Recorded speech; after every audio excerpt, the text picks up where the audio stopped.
اپنی تحریر کو محفوظ رکھتے تھے۔ کسی مشاعرے میں اگر انہوں نے ندامت کی، کسی جلسے میں انہوں نے خطبہ استقبالیہ پیش کیا تو بہت سنبھال کر رکھتے تھے۔ ان کے لائق فرزند نے اس چیز کو شائع کرانے کی کوشش کی۔ مولانا ناصر اصلاحی صاحب کی یہ کتاب نگارشات ناصر ضرور ہے، لیکن اس میں پروفیسر ابو سفیان اصلاحی صاحب نے بعض ایسی چیزوں کو بھی شامل کر دیا ہے جو آنے والے وقت میں ہم لوگوں کے لیے فائدہ مند ہوگی۔ جیسے ابھی آپ خود ذکر کر رہے تھے ذکر فراہی کے سلسلے میں کہ اس میں بعض چیزیں ایسی آ گئی ہیں جو آج کام آ رہی ہیں، اسی طرح سے ان کی جتنی بھی کتاب ہم اٹھائیں ان کتابوں میں ضمناً ایسی چیزیں آ جاتی ہیں جن کا تعلق مدرسۃ الاصلاح سے ہوتا ہے، یہاں کے قصبات و قریات کی عظیم شخصیات سے ہوتا ہے۔ یہی وجہ ہے کہ ان میں ساری چیزیں آ گئی ہیں۔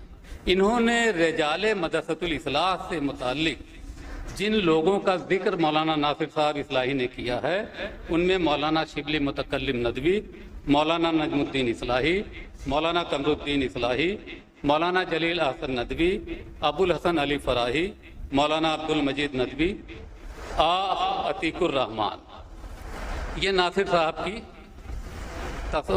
مضامین ہیں۔ اس کے علاوہ رجال جامعہ میں انہوں نے پروفیسر محمد مجید، پروفیسر محمد سرور، عبد اللطیف آدمی، اخلاق الرحمان کدوائی اور ایک مولانا ابو سفیان اصلاحی کا نام ہے، جبکہ مولانا ابو سفیان اصلاحی جو کہ ہمئی پور سے جن کا تعلق تھا ان کا رجال جامعہ سے کوئی تعلق نہیں ہے۔ تو میں سمجھتا ہوں یہاں کتاب کے مرتب کو سہمن یہ غلطی ہوئی ہے جسے انہوں نے رجال جامعہ میں شامل کر دیا ہے، اسے رجال مدرسۃ الاصلاح میں آنا چاہیے۔ اس کے علاوہ رجال علی گڑھ میں چونکہ مولانا عبد الرحمن ناصر اصلاحی کا تعلق خلیل الرحمن آدمی سے گہرا تھا، اس لیے خلیل الرحمن آدمی پہ انہوں نے بہت کچھ لکھا، تو علی گڑھ کی حیثیت سے علی گڑھ کی رجال میں پروفیسر خلیل الرحمن آدمی کا ذکر ہے۔ رجال اعظم گڑھ میں ڈاکٹر معظم صاحب جو ڈاکٹر سلیم صاحب کے والد تھے ان کا ذکر ہے۔ اسی طرح صحافت کے سلسلے میں الاصلاح پر ان کا مضمون، آغاز سفر، کرنیں، الجہاد، جبرائیل، یہ سب رسالے اصلاح یا سرائمیر سے نکلتے تھے، ان کا بھی ذکر انہوں نے کیا ہے۔ اب اس کتاب میں بہت ساری چیزیں ہیں، جیسے اکابرین مدرسۃ الاصلاح کا ذکر ہے، سرائمیر کے مشاعرے کا ذکر ہے، رشید احمد انصاری کا ہے، یا یہاں کے لوگوں کے جو مجموعے کلام آتے تھے اس پر تبصرہ، اس کا تعارف ہے، یہ ساری چیزیں اس میں موجود ہیں۔ ایک چیز جو اس کتاب کے سرسری مطالعے سے میری نظر میں سے گزری وہ یہ ہے کہ مولانا یہ پروفیسر ابو سفیان اصلاحی صاحب جب لکھتے ہیں تو اس میں کہیں کہیں کچھ ایسی چیزیں چھوڑ جاتے ہیں جس پہ نہ چاہتے ہوئے بھی کچھ کمیوں کا ذکر کرنا ضروری ہو جاتا ہے۔ جیسے یہ نگارشات ناصر ہے تو ان میں جو چیز آنی چاہیے وہ سب نگارشات ناصر سے تعلق ہو، لیکن اس میں مشاہیر کے خطوط کو بھی شامل کر دیا گیا ہے، وہ خطوط جو ناصر صاحب سے متعلق تھے، جبکہ اس کا ذکر وہ آ جانا چاہیے تھا۔ وہ جو مکاتب ناصر پہ ایک کتاب آئی ہے اس میں مکاتب مشاہیر کے نام سے۔ اسی طرح سے اس میں ایک رسالہ ہے بیداری جو سیدھا سلطان پور سے نکلتا تھا، اور اس میں ظاہر سی بات ہے خلیل الرحمن آدمی کا بہت ہی ان کی کوششوں سے نکلا تھا۔ عبد الرحمن ناصر اصلاحی کی تحریریں بھی اس میں شائع ہوتی تھیں۔ تو اس کا جو پہلا شمارہ بیداری ہے وہ ابو سفیان اصلاحی صاحب کو کہیں سے ملا۔ اب انہوں نے ظاہر سی بات ہے یہ سوچا ہوگا کہ اگر میں اس کا ذکر اس کتاب میں نہیں کروں گا تو وہ رسالہ کھو جائے گا، اور اس کتاب میں آ جانے کے بعد لوگوں کی نظر سے وہ گزرے گا۔ تو بیداری رسالہ کا ذکر کرتے ہوئے اس میں صرف یہ ذکر ہو جانا چاہیے تھا کہ ناصر صاحب کی یہ تحریریں ہیں، یا ناصر صاحب کی تحریروں کو دے دینا چاہیے تھا، لیکن اس میں پورا رسالہ بیداری شامل ہے، جس کی وجہ سے اس کتاب کی ضخامت بڑھ گئی ہے۔ بیداری رسالہ ضرور اس میں شامل ہے، لیکن اس میں ایک چوک ہوئی ہے کہ